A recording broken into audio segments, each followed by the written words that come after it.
Dice un pastor en una de sus, creo que se llaman podcast, no lo sé, esos cartelillos que se ponen ahora, no sé si es el nombre real o dice que él quiere ir al cielo, tiene ganas de estar en el cielo ya, no por la ilusión de andar por las calles de oro ni por el mar de cristal, sino por la ausencia de pecado.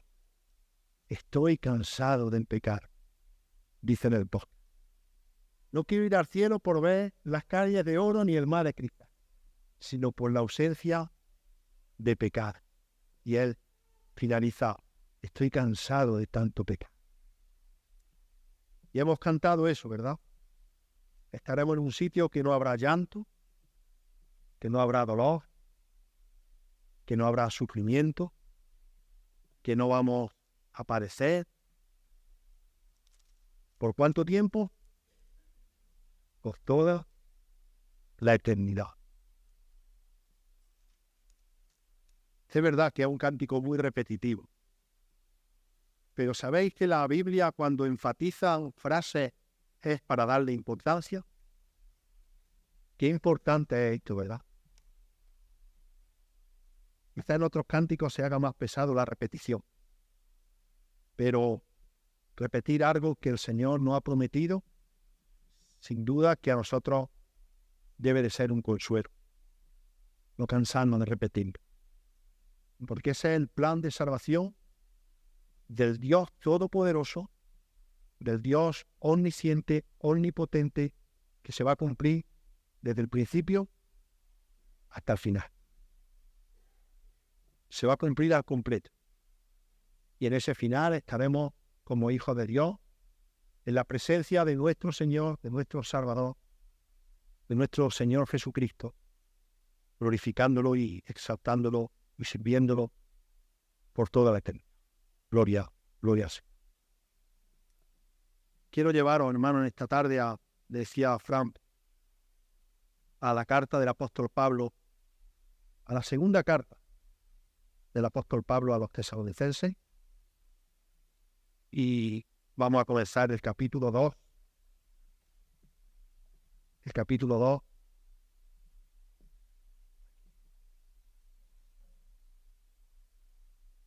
Los versículos que van del 1 al 5. Vamos a leer el capítulo al completo.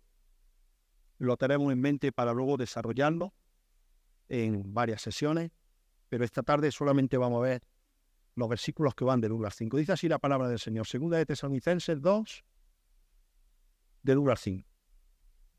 Pero con respecto a la venida de nuestro Señor Jesucristo y nuestra reunión con Él, os rogamos, hermanos, que no os dejéis mover fácilmente de vuestro modo de pensar, ni os conturbéis, ni por espíritu, ni por palabra, ni por carta, como si fuera nuestra, en el sentido de que el día del Señor está cerca.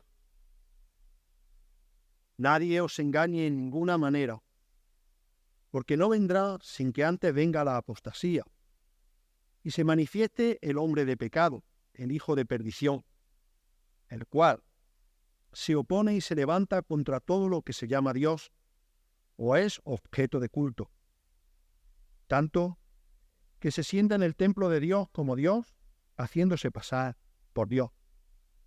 Versículo 5. ¿No os acordabais que cuando yo estaba todavía con vosotros os decía esto? Y ahora vosotros sabéis lo que lo detiene, a fin de que a su debido tiempo se manifieste. Porque ya está en acción el ministerio de la iniquidad, solo que hay quien al presente lo detiene, hasta que él, a su vez, se ha quitado de en medio. Y entonces se manifestará aquel inicuo a quien el Señor matará con el espíritu de su boca, y destruirá con el resplandor de su venida.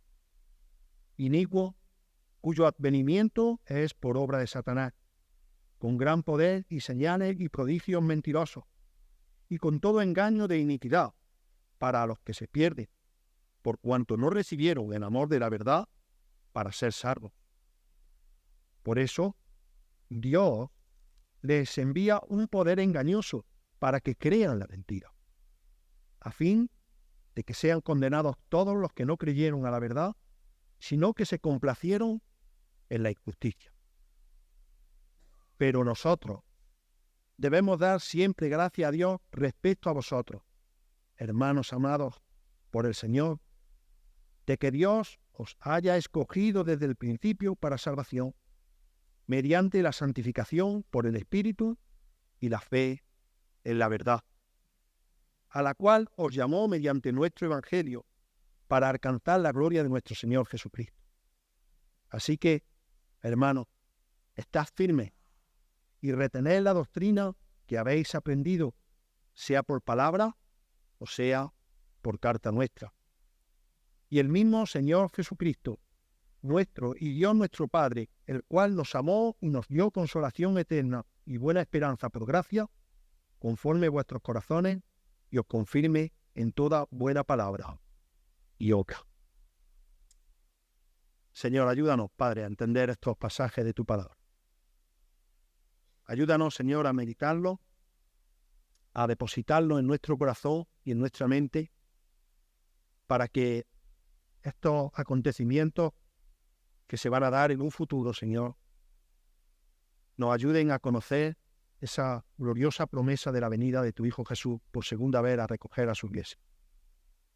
Ayúdanos, Señor, a entenderlo con sencillez, para que también ninguna falsa profecía, ningún falso maestro, ninguna persona quiera engañarnos con otras palabras, Señor, que no sean las que proceden de esta que tú nos has dejado a nosotros. Oramos, Señor, que prestemos atención a todo tu consejo para honrar y glorificar tu nombre. En Cristo Jesús. Amén. Bueno, hermanos, hemos leído todo el pasaje al completo, el capítulo 2. Y si nos damos cuenta, el tema al cual Pablo ahora está apuntando aquí, a los hermanos de Tesalónica, es al anticristo. Hay unos acontecimientos antes de la venida del Señor que se tienen que dar. Pablo ya había hablado en su primera carta con respecto a la venida del Señor a los hermanos de Tesalónica. Recordad que ellos había pasado poco tiempo con ellos, pero por causa de la persecución, por causa de la tribulación que ellos estaban pasando, Pablo tiene que irse y le envía una carta para consolar, para instruir, pero para recordarle constantemente la promesa de la esperanza de la venida de Cristo, que era una realidad que aún no había pasado, pero que algunos lo estaban induciendo a pensar esto por causa de la persecución.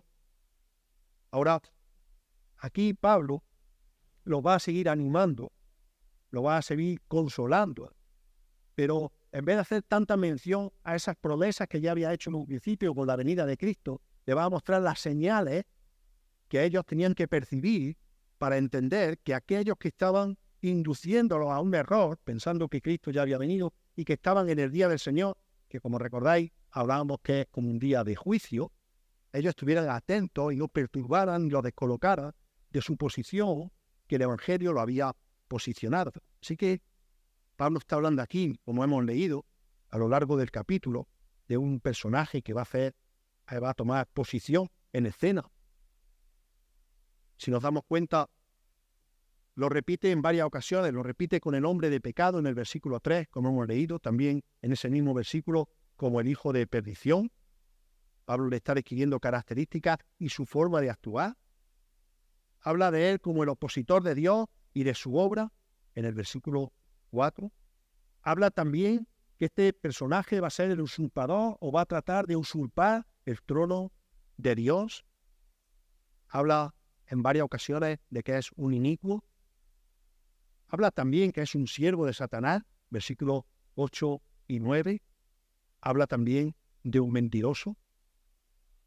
Sin duda alguna, que el pasaje mismo nos lleva a ver ese personaje al cual Pablo está hablando aquí. Y como decíamos, hermano, Pablo está hablando en esta sección porque algunos estaban engañando a los hermanos de Tesalónica y estaban haciéndole que perdieran la esperanza, que perdieran la realidad de la promesa de Dios a los hermanos de Tesalónica por causa de la mentira que estaban induciendo, haciéndole ver que ya estaban en los últimos tiempos.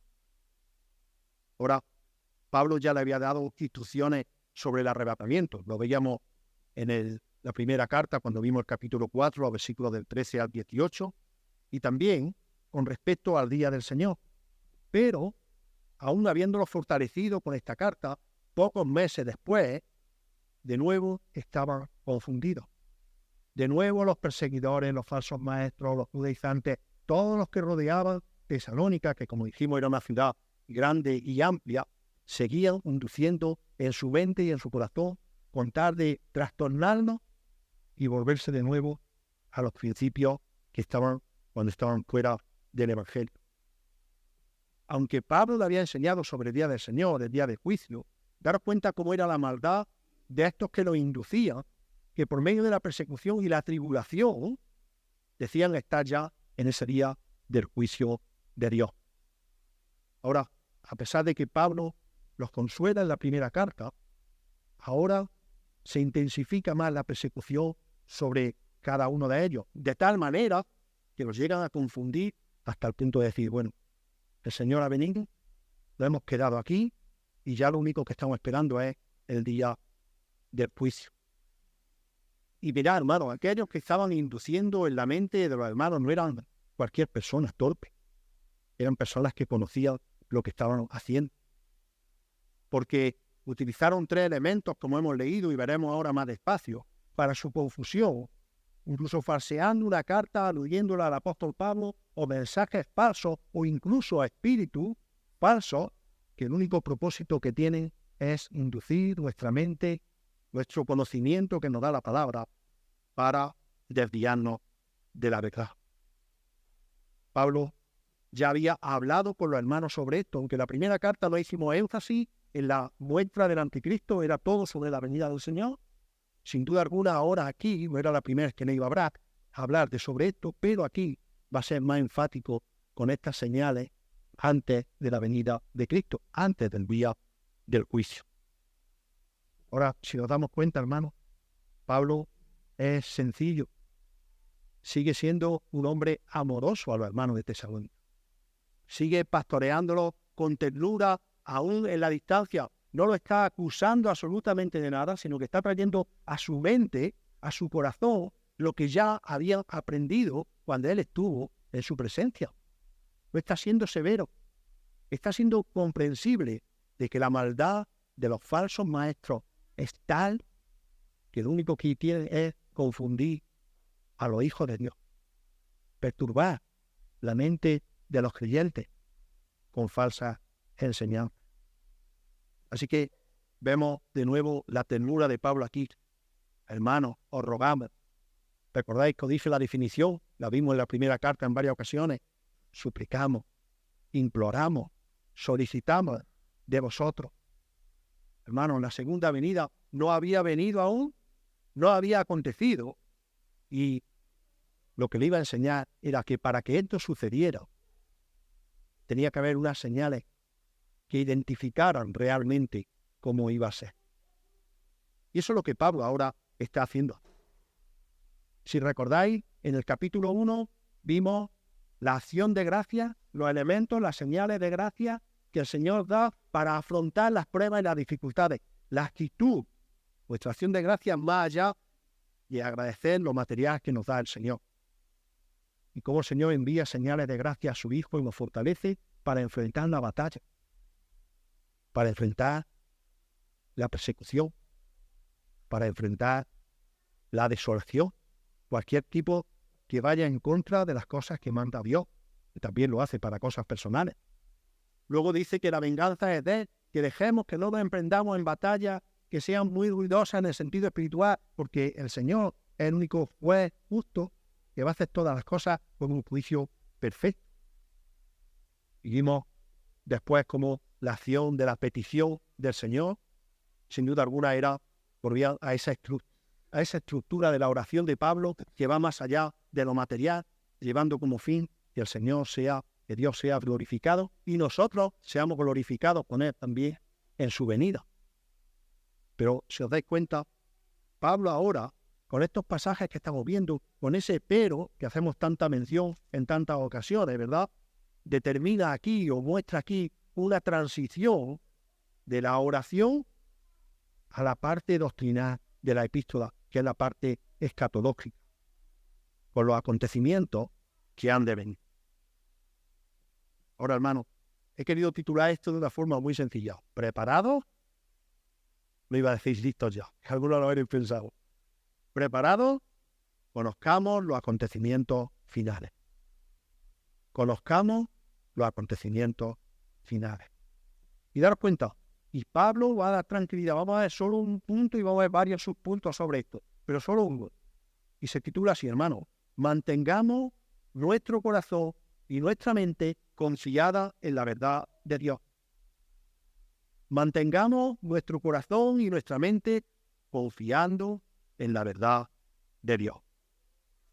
Y dice el apóstol Pablo, leyendo de nuevo: pero con respecto a la venida de nuestro Señor Jesucristo y nuestra reunión con Él, os rogamos, hermanos, que no os dejéis mover fácilmente de vuestro modo de pensar, ni os conturbéis, ni por espíritu, ni por palabra, ni por carta como si fuera nuestra, en el sentido de que el día del Señor está cerca. Ahora, una vez más, ese pero con el que comienza el capítulo 2, hermanos, marca una transición. Y aquí hace referencia a lo que Pablo ya le había dado cuando estuvo presente con ellos. Es muy importante cómo termina el versículo recordándole Pablo esa pregunta. ¿Recordáis que cuando yo estuve con vosotros ya os había hablado sobre esto? Y lo hace al final de la exposición, de esa primera parte de la exposición. Ahora, ¿sabéis que me gusta hacerme preguntas? Y yo hago preguntas, hermano. ¿Por qué creéis que nuestro conocimiento de la palabra puede producir en nosotros tantas inquietudes, tantas veces, tantas opiniones tan importantes en cuanto a lo que es la segunda venida? ¿Por qué creéis que nuestra mente va de un lado a otro con este tema tan complicado, tan verdadero, pero que a la vez tantas personas han querido crear una confusión a lo largo de los tiempos con respecto a la segunda venida del Señor Jesucristo? Bueno, lo vimos de nuevo en la primera carta. Son muchas las interpretaciones que hay con respecto a la escatología, a lo que ha de venir. Ya veíamos como en 1 Tesalonicenses, capítulo 4, del 13 al 18, Pablo le enseña a los hermanos sobre esto. Pero en el día de hoy, en la actualidad, a lo largo de los años, hermanos, nosotros hemos leído y escuchado cosas o acontecimientos, conocemos, muy cercanos, que nos pueden también hacer ver que el Señor ya ha venido o que puede venir, o que incluso ha pasado. Esto nos lleva o puede llevarnos, si no estamos firmes en la palabra, a tener dudas y a tener temor. ¿En qué tiempo estamos? ¿En qué momento estamos de la historia? Y eso es precisamente lo que le pasaba a los hermanos de Tesalónica, hasta el punto de llevarlo a confundirlo en que estaban ya en el día del juicio. Pero hermano, no pensemos que eran unos ingenuos los hermanos de Tesalónica. Pasa en el día de hoy. Puede pasarnos a cada uno de nosotros si nuestros pies y nuestra confianza no está afirmada en lo que el Señor nos está enseñando por medio de su revelación divina. Ahora, daros cuenta, en aquellos tiempos ya habían pasado guerras, luchas, ellos mismos estaban experimentando la persecución en su propia carne, en su propia vida. Submémosle todos los años que han pasado hasta ahora, en los que ha habido muchas más guerras, mucha más tribulación, muchas más enfermedades, muchas más pestes, como para que nosotros podríamos decir lo mismo que ellos. ¿Qué está pasando? Si todas estas señales son tan similares que nos pueden hacer ver que en qué momento estamos de la historia. Porque a cuántos se le han asignado que son el anticristo, por poner personas. O a cuántos eventos de la historia se le han asociado con la tribulación. Muchísimo, ¿verdad? Así que los hermanos no eran ingenuos, hermanos, sino que detrás de todo esto siempre había una maquinación diabólica, satánica, para hacer confundir la mente de los creyentes. Pero no solo una mente, una persona que gobierna todo esto, sino también que induce a personas que se creen que por su propia sabiduría, porque creen tener una profecía nueva, pueden llevar o interpretar la Escritura a su manera, de forma errónea, e inducir a los demás a confundir estos tiempos. Y hermano, y esto no es algo sencillo. No es algo que debemos de olvidarnos, porque si en nuestra boca constante está qué ganas tenemos de que venga el Señor, tenemos que saber qué va a acontecer antes de que venga el Señor. Pablo aquí está siendo conciso con el tema, pero está siendo tranquilo también, está siendo amoroso, pero con respecto a la venida del Señor Jesucristo y nuestra reunión con Él. Ya en la primera carta, repetimos, había hecho mención a esto 4 veces. Capítulo 1, capítulo 2 de la primera carta, os lo leo, versículo 19, porque ¿cuál es nuestra esperanza, o gozo, o corona que me gloríe? ¿No lo sois vosotros delante de nuestro Señor Jesucristo en su venida? Capítulo 3, versículo 13 de la primera carta, para que sean afirmados vuestros corazones irreprensibles en santidad delante de Dios nuestro Padre en la venida de nuestro Señor Jesucristo con todos sus santos. Capítulo 4, versículo 15, por lo cual os decimos esto en palabra del Señor, que nosotros que vivimos, que habremos quedado hasta la venida del Señor, no precederemos a los que durmieron, ante la inquietud que tenían por lo que pasaba con los que habían muerto. Pablo le había hablado de la venida del Señor Jesús, lo había afianzado sobre eso. Capítulo 5, versículo 22, y el mismo Dios de paz os santifique por completo, y todo vuestro ser, espíritu, alma y cuerpo sea guardado irreprensible para la venida, una vez más, de nuestro Señor Jesucristo. 4 veces le recuerda en la primera carta acerca de la venida de Cristo, y una más aquí, 5 veces, sobre esa realidad del plan de salvación de Dios. Ahora, que anticipa esa realidad, para que ellos siguieran tranquilos en que todavía no había llegado ese momento, para que evitaran el miedo que ellos tenían en su corazón, el terror que estaba produciendo esto en sus vidas, esto que lo estaba llevando a la ansiedad, a la incertidumbre, como puede llevarnos a todos y cada uno de nosotros. Y daros cuenta de lo que le dice el apóstol Pablo. Cuidado, que no os dejéis mover de vuestro modo de pensar, ni os conturbéis. Hermanos, cuando nos engañan, cuando nos tratan de engañar, pueden pasar 2 cosas. Una, que conozcamos la palabra de Dios y confiemos plenamente hasta el punto de identificar a aquella persona que nos está engañando y nos queremos tranquilos porque confiamos en Dios. O que no conozcas la palabra, que no conozcas lo que el Señor te está diciendo y las palabras de cualquier persona te hagan temblar ante lo que te digan ellos porque desconoces la verdad de Dios. Esas 2 situaciones se pueden dar, no solamente en la vida de los hermanos de Tesalónica, sino que se pueden dar en la actualidad, en el día de hoy. Y vosotros sabéis lo que hace eso en un creyente inestable, que no conoce la palabra. Le crea miedo, le crea confusión, le crea desconfianza en su propio Dios, en nuestro Señor Jesucristo que nos ha salvado y va a venir a por nosotros.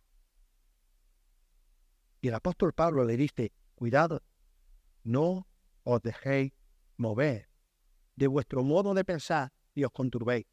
Mirad una cosa, recordemos siempre, la iglesia de Tesalónica era una iglesia que mostraba unas características como pocas iglesias las muestran a lo largo de la palabra.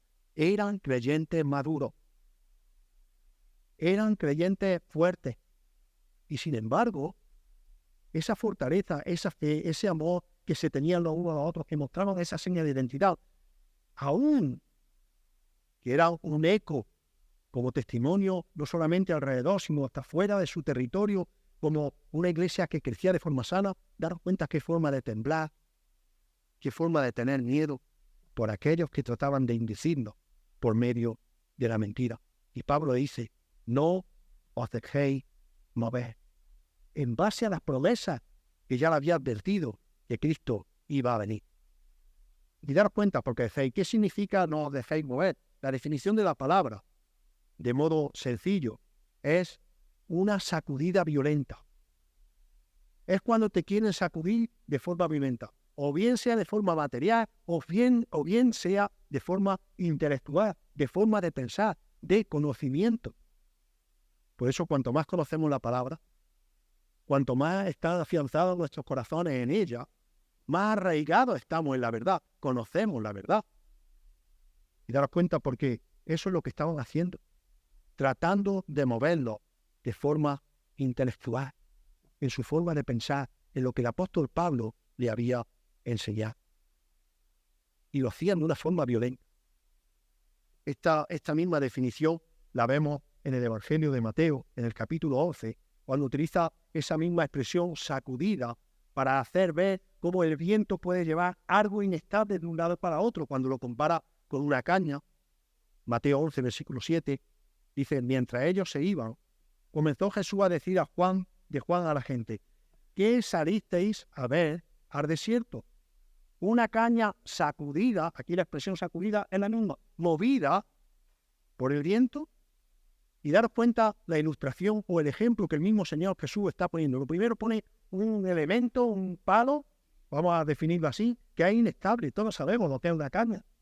Y todos hemos visto que cuando hay muchas cañas están todas apegadas una a la otra, que se sujetan la una a la otra. Pero imaginar una caña que prácticamente está hueca, con 4 venas más gordas que la sujetan, no es un palo robusto y en un desierto donde no hay obstáculo que la frene y el viento soplando. Es la misma ilustración que Pablo está poniendo aquí. Cuidado que no seáis sacudidos de vuestra manera de pensar. Como no aferremos nuestro corazón y nuestra mente a eso estable, vamos a ser llevados como una caña en un desierto que no va a haber quien la frene. A un lado, a otro, imaginaros si es ancho y extenso. Pero no solamente hace alusión a esto, como si no estamos aferrados a esa verdad, conociendo la palabra, podemos ser llevados de un lado a otro, sino que lo hace también esa ilustración, otra ilustración, de una forma más violenta, porque hace alusión también a un terremoto o a un fuerte movimiento de tierra. En Hechos de los Apóstoles, capítulo 16, versículo 16-26, dice, recordáis la cena en Filipo, en la cárcel, entonces sobrevino de repente un gran terremoto de tal manera que los cimientos de la cárcel se sacudían. No estamos hablando del viento, estamos hablando de un terremoto, pero la expresión es la misma. Y al instante se abrieron las puertas de la cárcel. Cuando Pablo está hablando, hermano, a los tesalonicenses, está hablando de una sacudida fuerte. Cuidado que no muevan de vuestra forma de pensar, no con algo ligero, porque va a ser con algo fuerte. Las palabras confusas, los acontecimientos que ellos estaban recibiendo, la persecución, la aflicción, estaba produciendo en los hermanos de Tesalónica esto. Hasta el punto que Pablo dice, y no os conturbéis. La palabra conturbar significa vivir en estado de agitación. Vivir en un estado de agitación, vivir en un estado de alarma. Es decir, cuando Pablo lo está animando amorosamente, hermano, ya le había hablado de la venida del Señor, le está recordando nuevamente la venida del Señor y lo está fortaleciendo, diciéndole, no dejéis mover por falsa enseñanza. Porque esto es lo que están pretendiendo hacer aquellos que están en contra de Dios, amadores de sus propias religiones, amadores de su propio yo, de su propio egoísmo. Así que Pablo, daros cuenta de lo que estaba produciendo esto en ellos, que era una realidad de los hermanos de Tesalónica, con respecto a la venida de Cristo. Nosotros probablemente cuando digamos qué malos tiempos estamos, se oyen guerras, se oye, ¿y cuándo no? ¿Cuándo no? Pero que no produzca miedo en nosotros, hermano. Que no produzca esto en cada uno de nosotros. Pablo lo está fortaleciendo. La carta del apóstol Pablo nos quiere fortalecer con estas mismas palabras a cada uno de nosotros. No os dejéis engañar. No nos dejemos engañar. Hermano, ¿quién es el especialista en engañar? ¿Quién es el que tiene el premio Nobel, el Oscar más mentiroso de todos los mentirosos? Satanás. Satanás está constantemente induciendo a naciones, pueblos y a personas individualmente para engañar sobre la verdad. Ahora, ¿cómo podemos ser engañados al respecto? Pablo le señala aquí a los hermanos de Tesalónica 3 elementos con los que podemos ser engañados fácilmente. Dice, ni con espíritu, ni en palabra, ni por carta. Esto es lo que estaban haciendo los engañadores. Ni por espíritu, mirad. Pablo le había dado revelación divina cuando le había predicado el Evangelio. No sabemos de todas las conversaciones que Pablo tuvo con los hermanos de Tesalónica, pero todo lo que habló por ellos había sido enviado, dirigido por Dios, por tanto, por el Espíritu Santo de Dios. Todo lo que fuera contrario a lo que Pablo le había dado, si no, no podríamos creer la revelación divina, eran por espíritu malo, es decir, espíritus que van en contra de Dios, por aquellos que profetizan de forma falsa, por aquellos que hacen pronósticos escatológicos, atreviéndose incluso a poner fecha y día del día de los acontecimientos finales. Es que fulano ha dicho que tal día, lo dice la palabra de Dios. El Espíritu de Dios nos va a inducir siempre a mirar qué dice la palabra de Dios. Así que Pablo había sido enviado y le dice, ni por espíritu. Si alguien viene o dice algo contrario a lo que os hemos dicho, tanto yo como mis colaboradores, estando en su presencia, y es contrario a lo que hemos dicho, no creáis a ese porque está inducido por un espíritu malo. Te vas a dar cuenta, a lo mejor no podemos creer a la persona, pero dice, ni en palabras. ¿Sabéis a qué se refiere aquí ni en palabras? Ni en palabras se refiere a un mensaje que no había sido predicado por el apóstol Pablo. Está hablando de un sermón. Está hablando de una predicación. Algunos habían escuchado otro mensaje diferente al que el apóstol Pablo había dado. Y aquí sí estamos en un momento de la historia en el que los mensajes corren como el porco. Yo no voy a decir Internet del diablo, no voy a decir eso. No voy a sumarme a esa frase que todo el mundo usa. El diablo es mucho peor. No lo rebajemos tanto.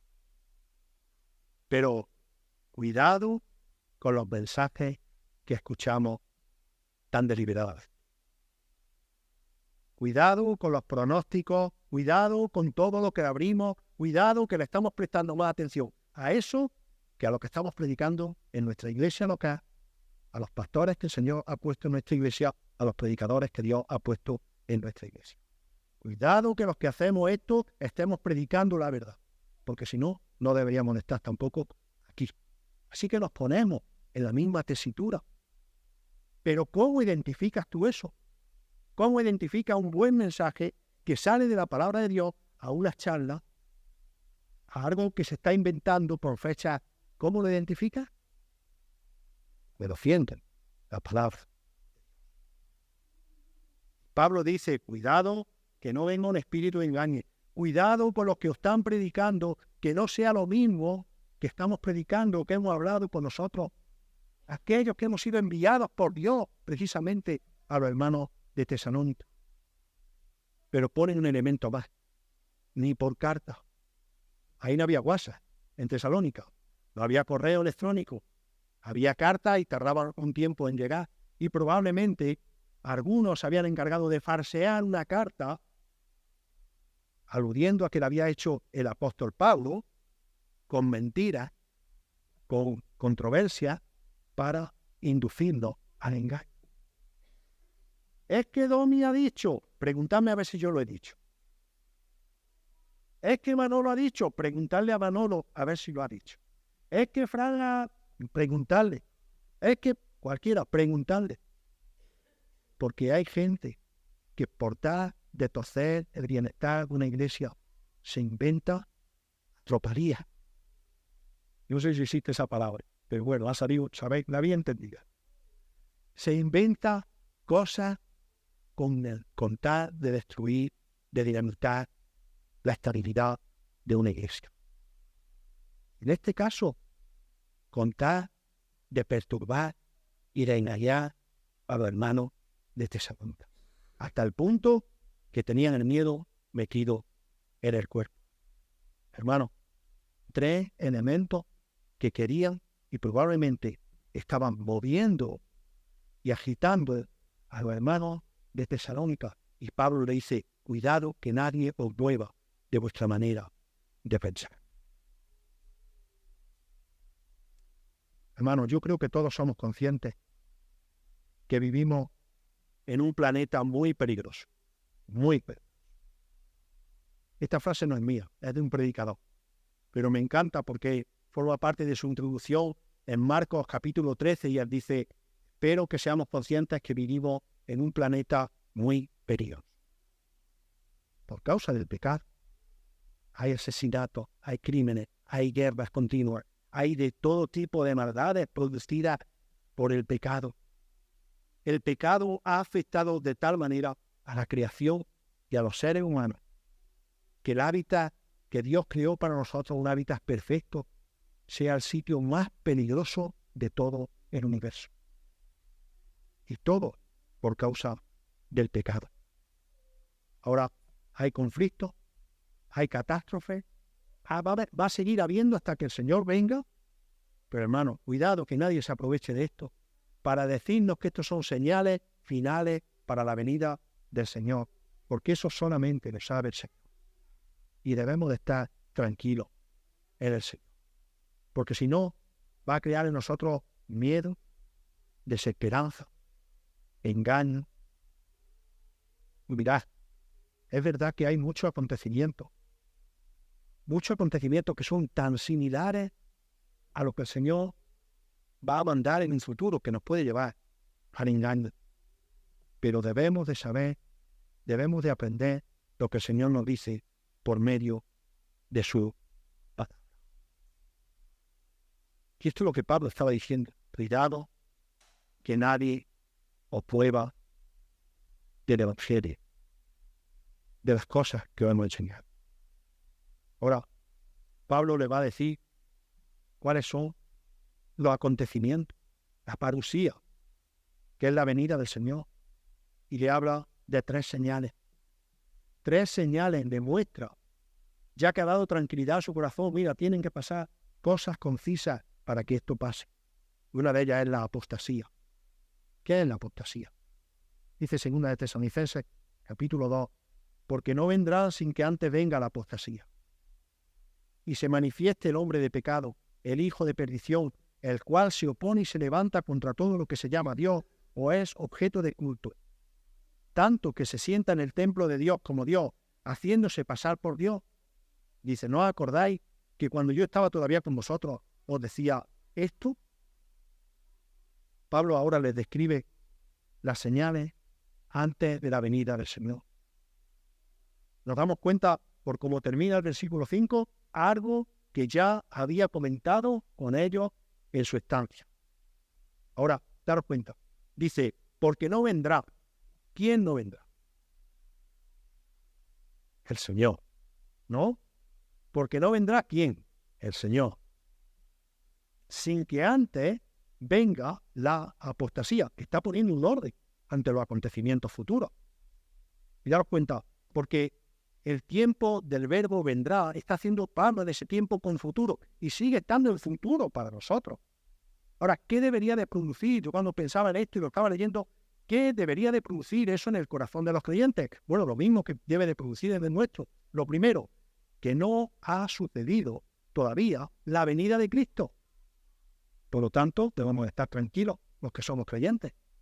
En segundo lugar, ese tiempo futuro del verbo es que para que el Señor venga en su venida, antes tendría que pasar algo más, que es esta palabra que hemos dicho, la parusía.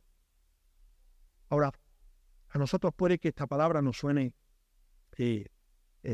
apostasía, nos suene extraña, pero ellos estaban familiarizados con esta palabra, porque La definición es rebelión o deserción. Y se puede aplicar tanto en un sentido político como sentido religioso. Rebelión o deserción se puede aplicar en los dos sentidos. Ahora, lo que el apóstol Pablo está haciendo aquí, tratado de hacerlo lo más sencillo posible, hermano, es que antes de la venida del Señor tiene que haber una rebelión anterior, una deserción antes de la venida de Cristo. Pero podríamos decir, pero es que rebeliones ha habido muchas a lo largo de la historia. También, por eso estamos diciendo que no estamos en unos tiempos más fáciles que otros, sino que hay acontecimientos que se han acrecentado a lo largo de la historia. Y ninguno de nosotros podemos negar que rebelión a Dios ha habido en todo, desde la caída. Por eso es muy importante cuando estudiamos esto diferenciar qué es una apostasía, qué es una rebelión general, a una rebelión específica como la que Pablo va a hablarle aquí con respecto a la venida del Señor.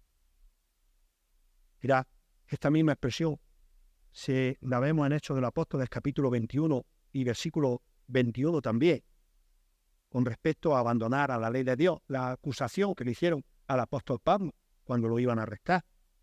Dice, acusando a Pablo ante su arresto en el templo. Y dice el versículo 21 del capítulo 21, pero se le ha informado en cuanto a ti, que enseña a todos los judíos que están entre los gentiles a apostatar, a rebelarse, ¿con respecto a qué?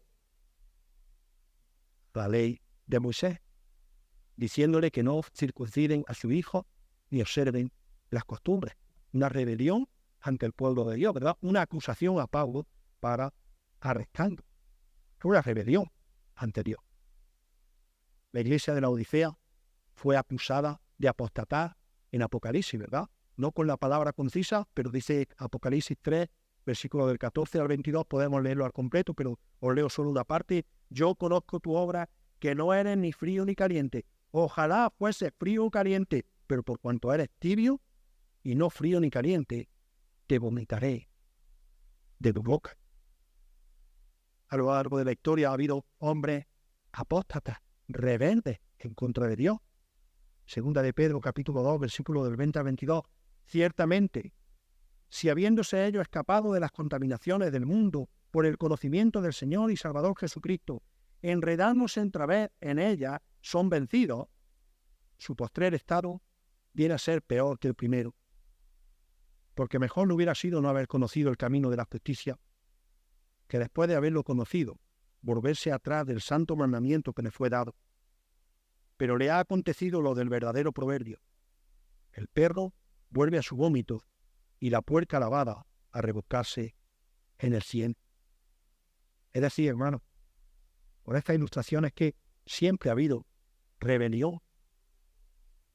El hecho de que el apóstol Pablo le estaba diciendo aquí que el día del Señor iba a ser precedido por la apostasía, por renegar, por la rebelión, era un caso especial, pero no único, porque en muchos casos se había dado una apostasía general. Pero esto es de una forma más específica. Y esto nos tiene que llevar a nosotros, hermanos, a esperar un acontecimiento mucho más especial que todo lo que hemos visto anteriormente, con guerras y con persecuciones. Todo va en contra del plan de Dios. Os cito una cita literal de un autor que dice: durante la antigua dispensación, la predicha apostasía final había sido prefigurada vez tras vez por la deserción de Israel del Dios viviente. Uno de los más llamativos casos de apostasía ocurrió durante el reinado del cruel y malvado antecesor del anticristo, a saber, Antíoco Epífanes, que reinó en el 175 al 174. Dice que se había propuesto liquidar la religión de Israel sin dejar raíz ni rama. En aquellos días salieron de Israel transgresores de la ley que persuadieron a muchos diciéndoles: vamos y hagamos alianza con los gentiles que están alrededor de nosotros. Y se hicieron incircuncisos y abandonaron el pacto santo y se unieron a los gentiles y se vendieron a hacer lo mal. Y muchos de Israel consintieron en este culto y sacrificaron a los ídolos y profanaron el sábado, y los oficiales del rey, encargados de imponer la apostasía, vinieron a la ciudad de Modín a sacrificar. Allí en Modín, no muy lejos de Jerusalén, vivía por aquel tiempo un anciano sacerdote, Matatías. Cuando el oficial de Antíoco le pidió que dirigiera un sacrificio pagano, no solo rehusó hacerlo, sino que mató tanto al oficial como a un judío apóstata que estaba a punto de acceder a la petición. Aquel acto de valor marcó el comienzo de la espléndida era de la religión, de la rebelión macabea. Está en los libros apócrifos, no lo busqué. Pero daros cuenta, hermanos, daros cuenta que hay rebelión.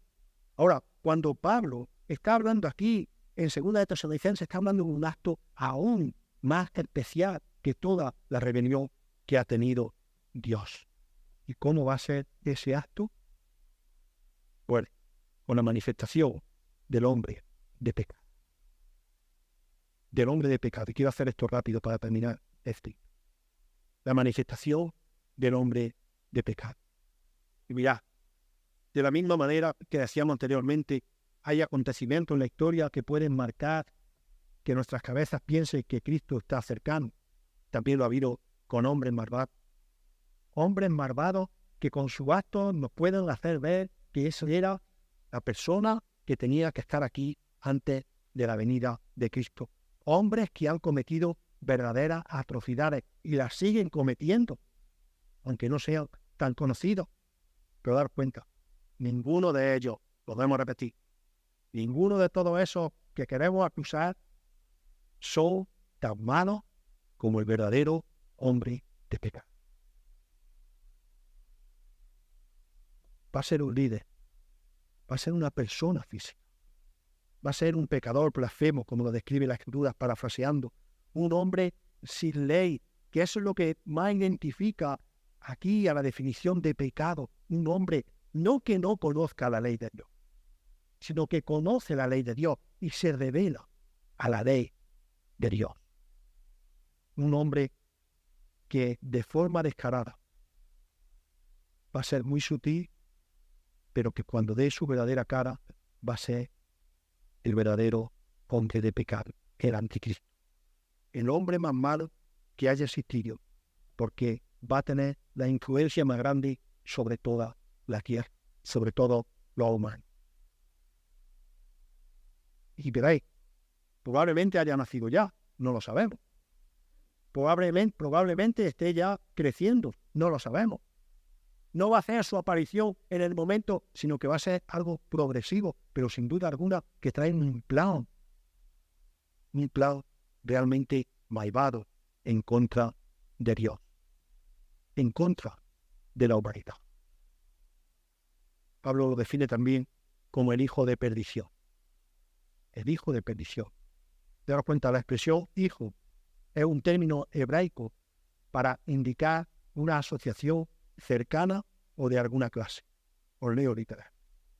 Tal como un hijo comparte la naturaleza de su padre, el anticristo, que es este hombre, estará tan entregado a la perdición de todo lo relacionado con el propósito y el plan de Dios, que podríamos llamarlo la personificación de la perdición. La misma personificación de la perdición. Sin embargo, él pertenece a la perdición. Estas señales, hermanos, se van a dar. Pero también, como el apóstol Pablo estaba identificando esto, y en la carta no está siendo tan explícito, nosotros estamos desglosando, mirando otros pasajes de la Biblia que apuntan a esto, como podemos ver también el mismo Señor Jesús, hablando sobre los acontecimientos venideros en su propio evangelio, ¿verdad?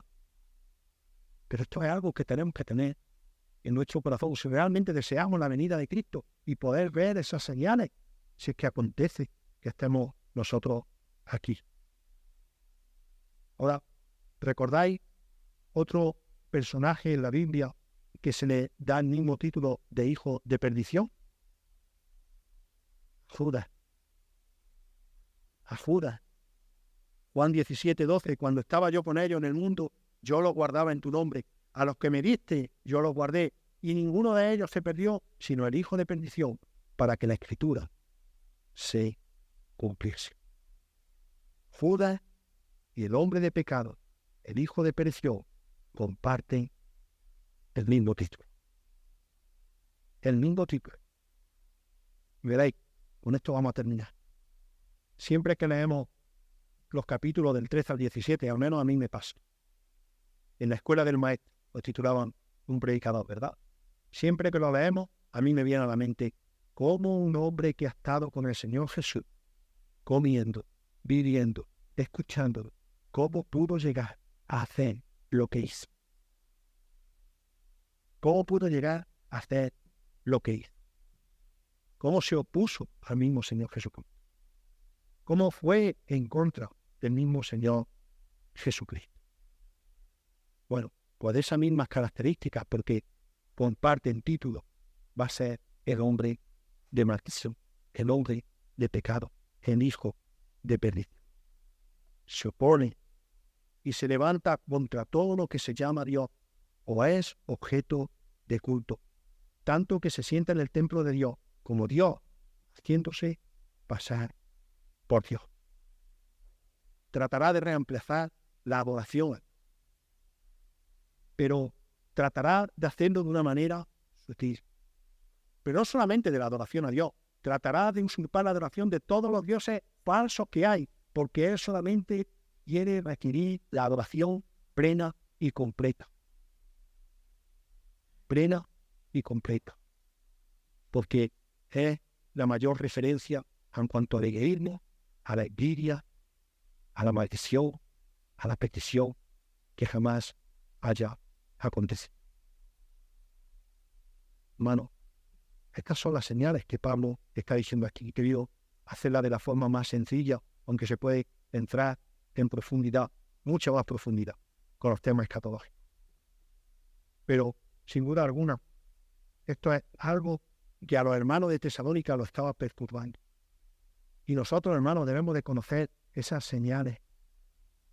Aunque haya similitudes a lo largo de la Biblia, aunque haya temas genéricos de apostasía, esto va a ser algo inigualable, específico, concretamente específico, con la aparición del anticristo. Un comentarista dijo: Judas traicionó al Hijo de Dios. El anticristo se proclamará a sí mismo Dios. Judas profanó el templo con el dinero recibido por traicionar a Cristo. El anticristo profanará el templo cometiendo la abominación desoladora que vemos en Daniel. Al parecer, Judas, sin influenciar a otros, se desvió. Fue un desastre solitario y trágico. Hechos de los Apóstoles 1, 18-19. El anticristo desviará al mundo para perdición. Pero hermanos, si nosotros tenemos a Cristo, si nosotros confiamos en lo que dice en su palabra, si nosotros conocemos lo que dice en su palabra, lo que tenemos que hacer es dar gracias a Dios y estar tranquilos ante los acontecimientos que van a venir, porque gran parte de toda esa tribulación nosotros ya estaremos con el Señor en el cielo. Pero la persona que no tenga a Cristo, la persona que aún no ha recibido a Cristo como su Señor y su Salvador, no solamente que va a ser tan variado de un lado y para otro, como cualquier viento de doctrina, sino que además, y lo más peligroso, es que va a sufrir, no solo si el Señor viene y se queda aquí, sino si como punto culminante no reconoce su pecado y se entrega a Cristo. Así que ese es nuestro llamado, hermano. Para los que somos creyentes, paz y tranquilidad. Mantengamos nuestra mente y nuestro corazón depositados en el Señor. Pues si no tienes a Cristo, entiendo que estés asustado. Entiendo que tengas miedo y deberías de temblar. Porque eso es la peor situación en la que una persona puede estar. Por eso, el Señor está abriendo hoy su brazo, su corazón. Está llamando en arrepentimiento y a reconocerlo como su Señor para darte salvación y vida. El Señor bendiga.